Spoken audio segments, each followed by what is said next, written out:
Long time no see. Welcome, everybody, to another episode of A2Z Sports Talk. It is just me today, AJ, your host. It has been, like I said at the beginning here, it's been a long time since we came out with an episode. About 2 months ago, I came out with an episode and I said, hey, we're back consistently for 2024. And then life hit me with jobs and moving and all that stuff. So we weren't able to record consistently. But now, being back, I'm proud to say that we're going to be back with episodes every Monday and Friday moving forward here. I know this will be out on a Tuesday, but consistently 2 times a week, Monday and Friday, talking about everything in the sports world. If you guys are new with us here, welcome. My name is AJ. I'm usually here with my co-host Zach. He is not here for this one. Sometimes it's just me, but we like to have both of us on here. This is episode 97. Episode 97 of A2Z Sports Talk. Now, since we didn't film consistently there, we were getting close to being at 100, and now it's stalled out, and now we're inching our way back to episode 100. But episode 97 here today, we have a little bit of NFL to talk about today and some NBA. No MLB and no NHL and no college basketball today. But that's what is so great about having 2 episodes a week coming out, is that we are going to be talking about everything with March Madness and NHL, their season coming down to the end, going into the playoffs, the MLB season the opposite. It's about to ramp up and get started. So we're going to go through predictions and everything in the next couple weeks here before the season start. But today, I really want to focus on the NFL and NBA because the NBA holds a sweet spot in my heart. And with the NFL, the offseason just ramping up here these last 2 days, I feel like it's necessary to go over all that. So in the NFL, we're going to go over our offseason grades for some of these moves that have happened so far these past 2 days. And the NBA, we're going to go over some topics there as well. But before we get started, if you guys have not followed us already, on YouTube, subscribe and like the video over there. On Spotify and Apple, make sure to follow and rate us over there as well. You can follow us on social media at A2Z Sports Talk on wherever on social media. We're really big on Instagram and TikTok. We're going to be coming out with videos daily again on there, and we're also going to try to mess with X a little bit more and reach that audience as well. But with all that nonsense to get started here, let's get into the good stuff. Starting with the NFL. As I said, the offseason has been these last 2 days and it has started with a bang. Now, when I go through these deals, I'm not going to go through all of them. Certain deals like the Antonio Gibson to the Patriots, not really going to touch on those. We're talking about the big name developments and big name moves here these last 2 days. So I'll give a quick initial reaction grade to these moves. And again, they're not going to be in order. Obviously, I think it all started possibly with the Russell Wilson and DeAndre Swift moves. We're not going to start there. I wrote them all down here and we're going to work through them. Something might happen even during this episode. I mean, right before this episode, I heard about the Austin Eckler move, and we're going to get to that in a second. So be on edge here and be ready because we might have some breaking news some point during this video.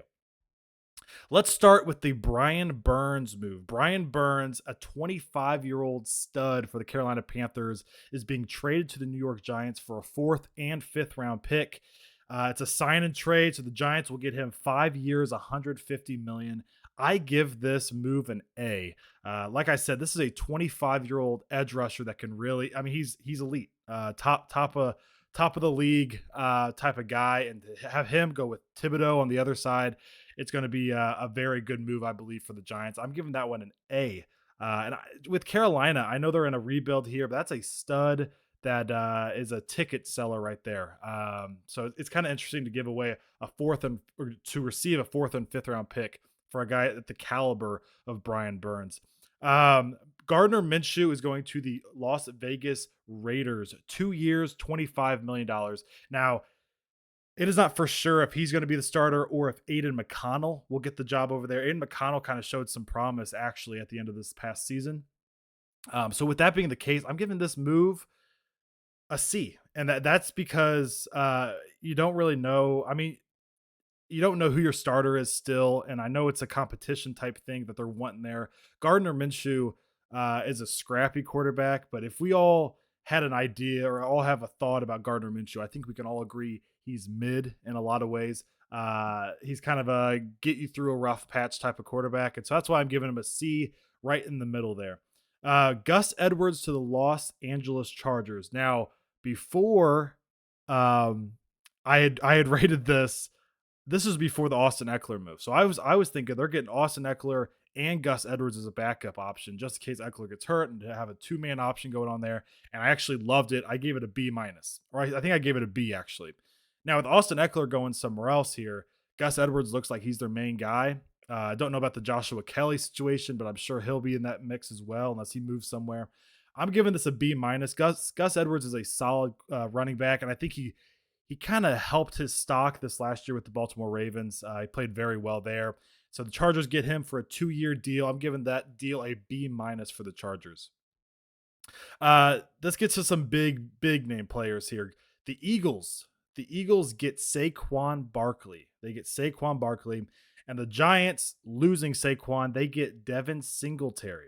So the Eagles getting Saquon, I'm going to give that a B plus, a B plus. Now it's not an A only because Saquon with his injury history, there could be some problematic things going on there. But that's a top-notch running back that the Eagles are getting to go along with A.J. Brown. And obviously they lost DeAndre Swift, so Saquon fills that hole perfectly. But you got Devonta Smith and A.J. Brown and Dallas Goedert. I mean, the offense of the Eagles was elite these last 2 years, and it just got even better, especially if Saquon can stay healthy. So I'm giving that a B plus, not an A, only because of the injury history. With the Giants deal getting Devin Singletary, I'm giving this a C. Um, Obviously, when you lose a guy like Saquon, it's really hard to go find someone at the caliber of Saquon to fill in there. But Devin Singletary is just kind of like that back, right? Like he does things that you want and that you like, but he's not explosive. He's pretty decent in the pass game, so I'm sure they'll use him there more. But that might be just a move. You never know what they're going to do in the draft. Coming up here in this next month. So I'll give it a C for now with Devin Singletary going to the Giants. The Packers were in the middle of a bunch of news today. They cut Aaron Jones, which I think was a shock to a lot of people. At least it was to me. And they signed Josh Jacobs from the Las Vegas Raiders. So probably a better running back in Josh Jacobs, but it's not like this, tremendous difference between Aaron Jones and Josh Jacobs. Now, Aaron Jones has had some injury history these last 2 years that he's been dealing with, but they signed Josh Jacobs, so I'm giving that a B. I'm giving that a B. The big quarterback move today was Kirk Cousins to the Atlanta Falcons. I'm giving that an A minus, and I really like this move for the Atlanta Falcons because it gives them their guy. Now, Kirk Cousins gets a lot of slack for a lot of things, but he is a quarterback that you know what you're going to get out of him, and you can say all these things about how he doesn't show up in the big games or whatever, prime time, Kirk, all that nonsense. Kirk Cousins is a very good quarterback, a borderline top 10 quarterback, if not top 8 quarterback, and I think on everybody's list he should be in their top 12. I mean, he's that type of guy. He's a top of the league, top half of the league type of guy. And the Falcons, who have been dealing with Taylor Heineke and Desmond Ritter, and after Matt Ryan left, it's been kind of just a hodgepodge of guys filling in. And they got their guy who's going to be their starting quarterback. So I like that move for the Falcons. They have some weapons around him with Drake London and guys like that. So I like this deal. A minus for the Falcons on that one.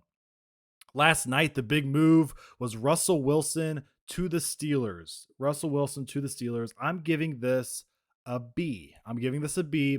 Now, a lot of people are hating on this move, continue to hate on Russell Wilson. Now, his first year in Denver obviously was a disaster. Nothing what they imagined it would be. After coming from Seattle, where he's a Super Bowl quarterback and all the success he had there. Now, he is 35 years old now. I like this deal because it's a fresh start for Russell. And last year, I don't know why people aren't talking about it more.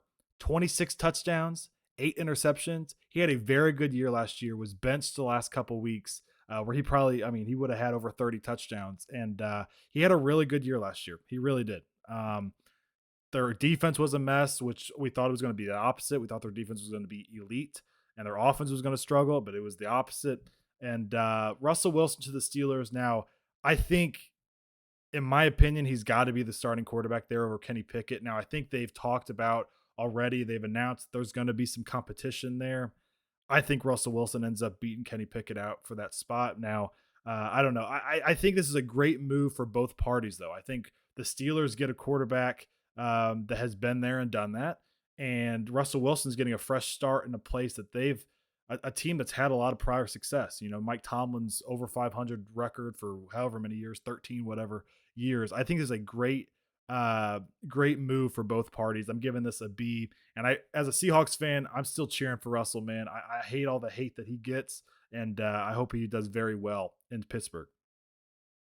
A big time running back, another big time running back on the move was Tony Pollard to the Tennessee Titans. The Titans announced that they were not going to bring back Derrick Henry, so they went the Tony Pollard route, and I really like this. This is a dynamic running back. He didn't have the best year last year for the Dallas Cowboys. As they moved on from Zeke Elliott, they thought maybe Tony Pollard could do more, and he just wasn't. He wasn't bad by any means, but he didn't have that explosive year that people imagined. Now I think it's a 3-year deal with the Titans, and I'm giving this the B plus. This is the guy that can go to the outside, can go to the inside. You can use him in the pass game well. He's a very explosive runner, and I really like this move for the Titans, who need explosive pieces around Will Levis, who I think they're probably going to go with for the future here.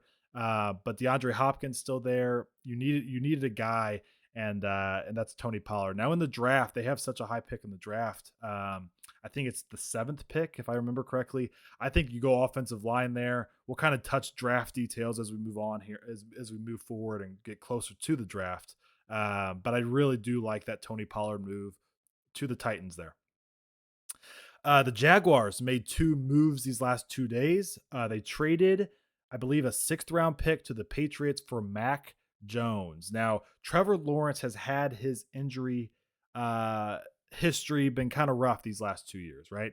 It's a huge reason why they missed out on the playoffs last year. And with Mac Jones, you're going to get a solid backup for you.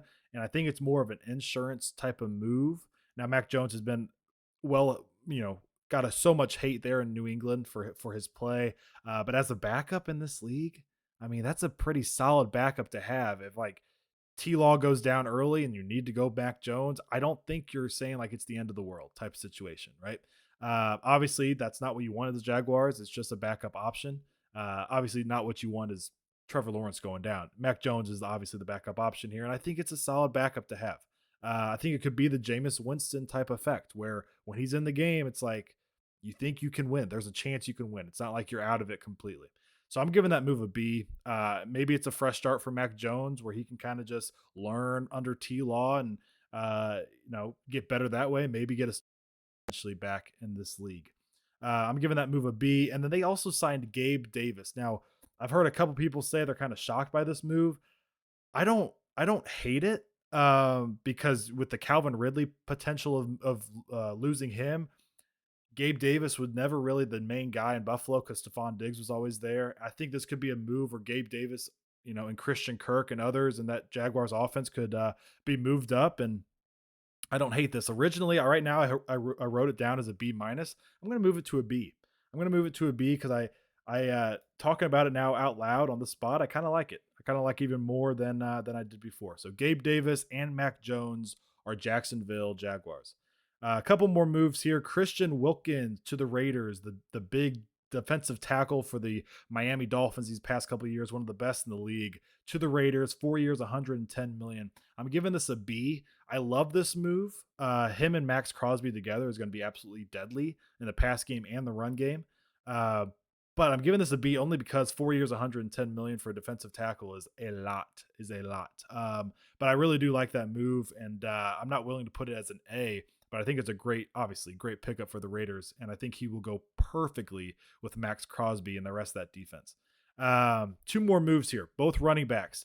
The Chicago Bears signed DeAndre Swift from the Philadelphia Eagles. I'm giving this a B plus. You had Montgomery a couple years ago that was like your steady running back that got the job done for you.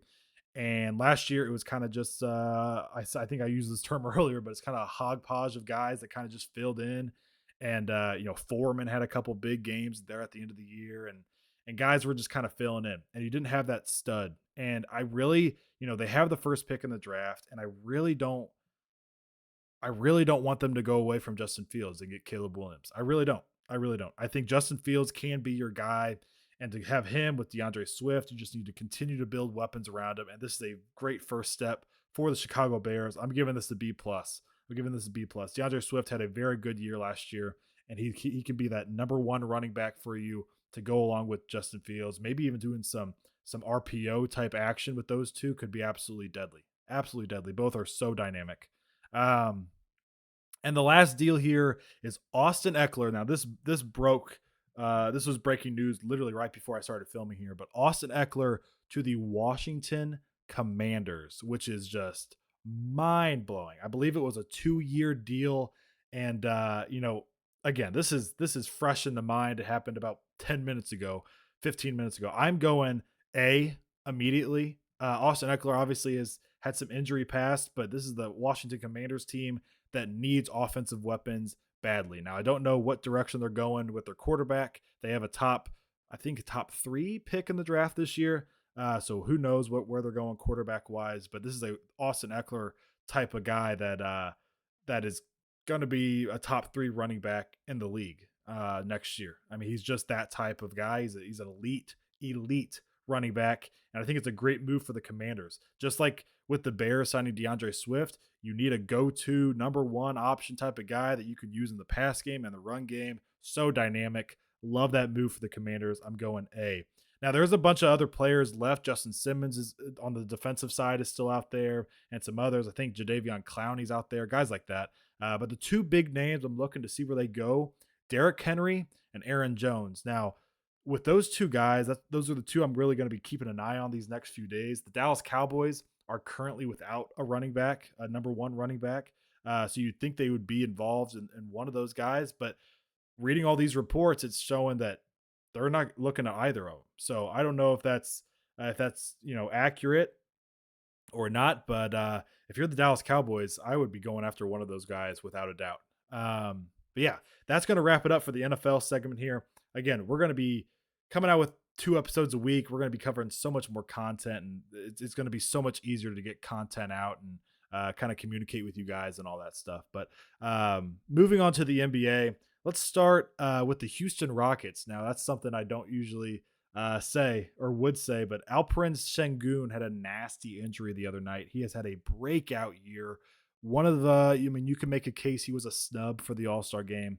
Um, get averaging a double double, almost 5 assists per game. I mean, he's just been absolutely elite. He played Wemby the other night and absolutely owned him. Had 45 points. I think Wemby had like 12. I mean, he has played amazing basketball for a guy who was I think he was a second round pick or a late first round pick. I mean, he's giving Nikola Jokic vibes with everything. His whole, being a European guy and being drafted late, and kind of being that slow, methodical, doesn't look like an athlete type of guy. And he has been so good this year, and I think he has such a bright future. Now, he avoided anything serious. It was an ankle sprain. It reminded me of that Paul George one back in the Olympic days. That's what it reminded me of, and I'm so glad to hear that it wasn't anything super serious. It's a severe ankle sprain that he's dealing with there. And I think something with the knee as well. But he rolled off in a wheelchair and had his head in his hands, and you can only think about what worse possibility it could be. So great to hear that he should be back, hopefully by the end of the season. Now, they're not in the play-in push or anything, so they may take it easy with him. But good to hear that he's not going to miss any super amount of time and go through all these different surgeries and stuff like that. With the NBA topics today, I want to focus on, since it's been so long since we come out with an episode, I can't really talk about like, oh, this has happened this week or that happened last week. I don't really want to go there with it. And I don't want to talk about like contenders and all that because that kind of gets boring after a while. Like we know who it is.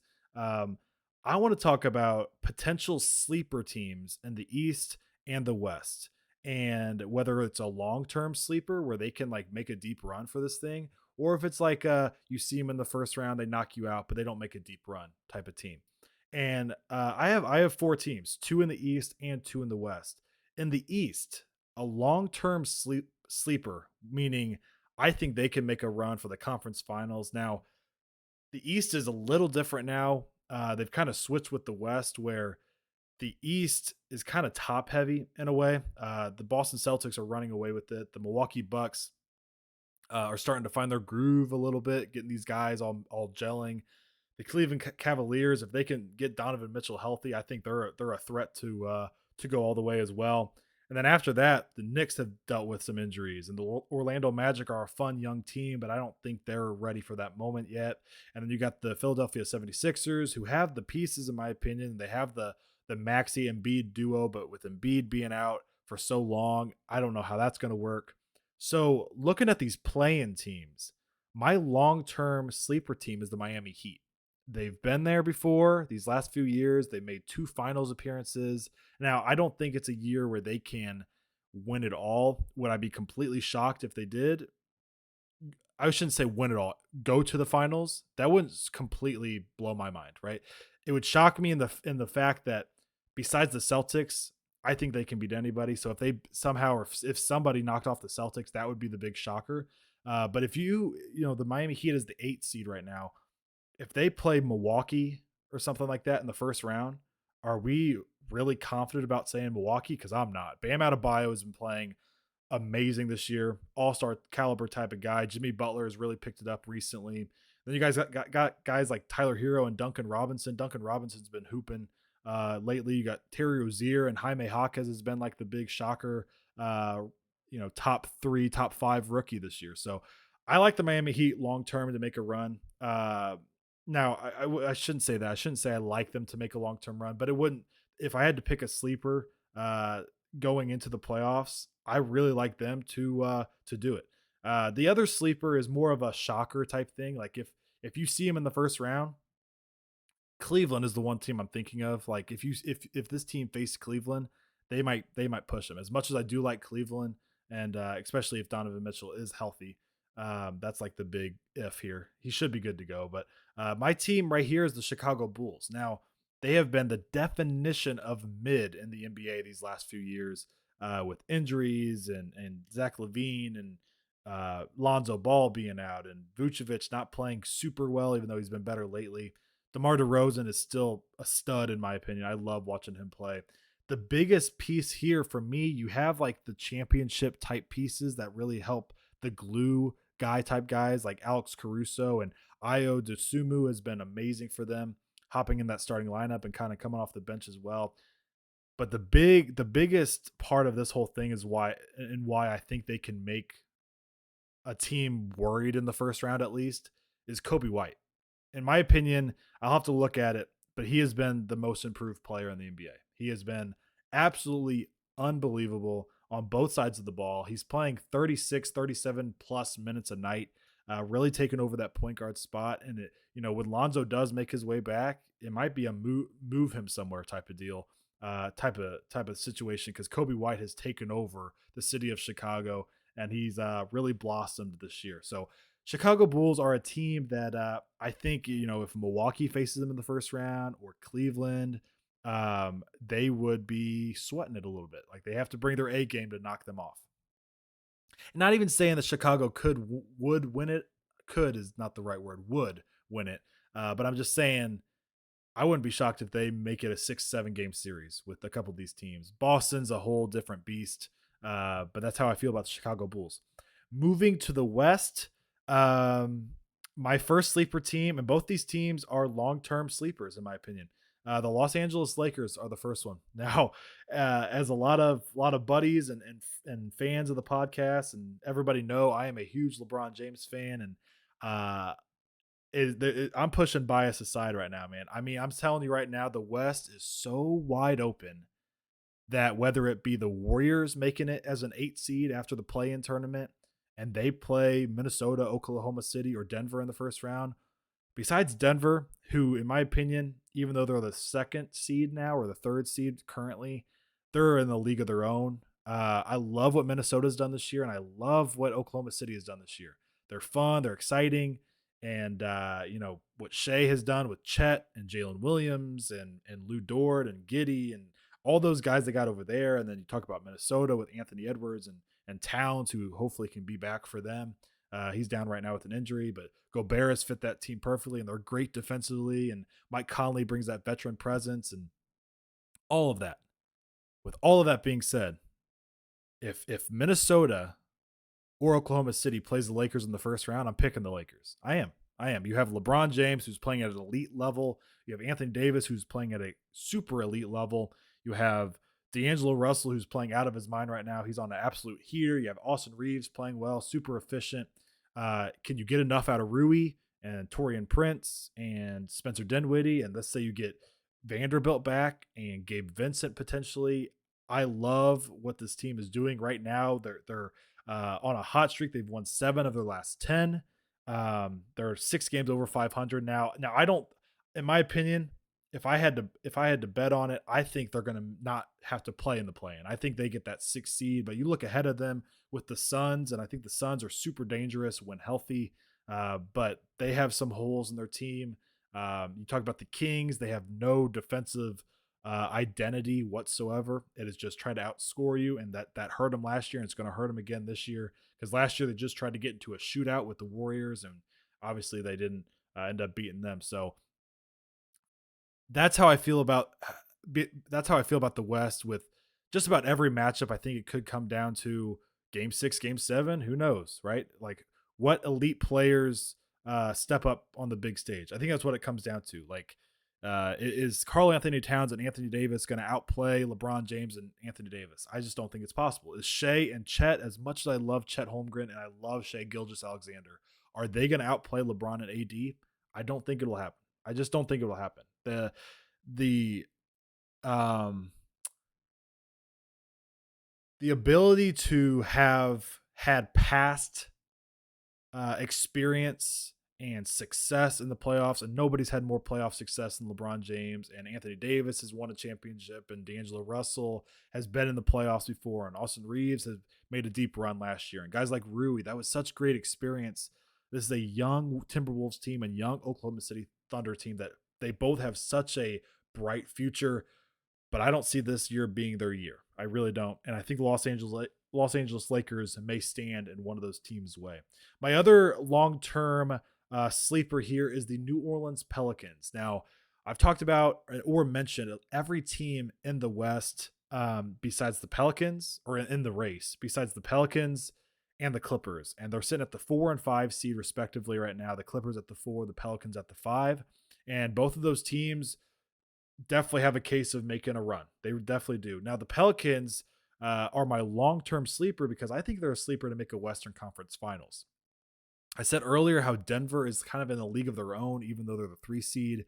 With the Lakers, I should mention, going back to that real quick, Denver is the only team that I'm kind of worried about seeing in the playoffs. I'm not worried about just about anybody else. Now, I think every series is going to go 5, 6, 7. There's going to be no sweeps. I will go on the record saying that right now. There will be no sweeps this year in the playoffs on the West. In the West, there will be no sweeps. Every series will go 5, 6, 7. I think the Lakers, every series will go 6 or 7. I really do. Denver's the only team that really worries me about seeing them. I'm hoping somehow Denver gets knocked off by somebody else before the Lakers, hopefully.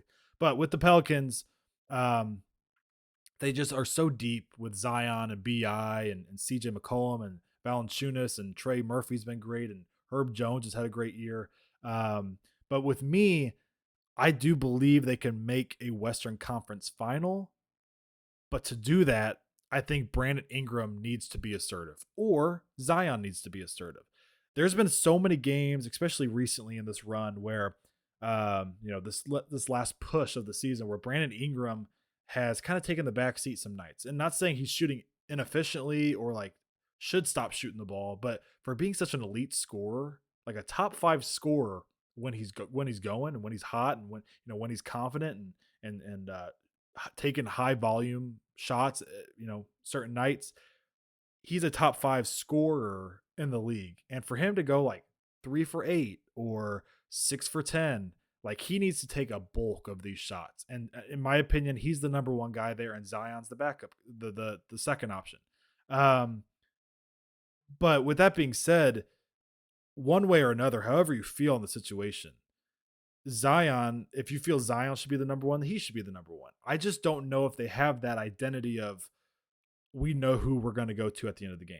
I don't know if there's a lot of trust. Now, in the regular season, you can kind of get away with that. Some nights CJ McCollum might be hot. Some nights Zion might be got it going. Recently, Trey Murphy has had it going for them, and obviously some nights Brandon Ingram has it going. But in the playoffs, for them to be a long term sleeper that can exceed expectations and make it to the Western Conference Finals or a finals somehow, they need somebody to step up as that number one guy. That's what I'm kind of worried about.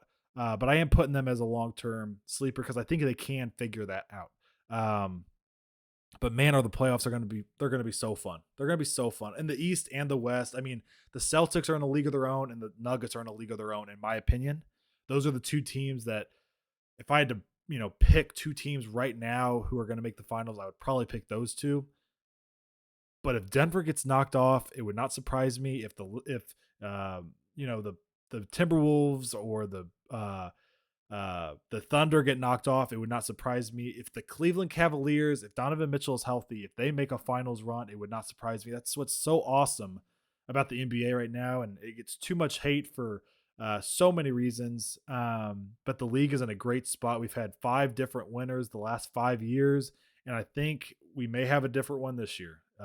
It might be the Celtics time. I don't know, but I'm still looking forward to that. And like I said, with the NHL season wrapping up and the playoffs coming up and MLB season about to get going, we're going to be coming up with predictions and daily content on Instagram, TikTok, X, Spotify, Apple Podcasts, YouTube. So make sure you're following over there to support the podcast. And if you have any recommendations or thoughts on the podcast, make sure to DM us and let us know. We are open ears to everything. But that is going to wrap it up for today's episode 97. I can't say how happy and excited I am to be back for consistent episodes coming up here. We fixed all the technical difficulties we had from that last episode, and it should be a lot of fun moving forward here in 2024 with all the sports. College basketball, women's college basketball is popping off right now. So it's going to be a very fun next few weeks, next few months, next year, and forward. So hopefully A2Z Sports Talk can continue to grow, and I hope you guys really enjoy tuning in. So I will see you guys on Friday for episode 98. Everybody have a tremendous week, and thank you for being here.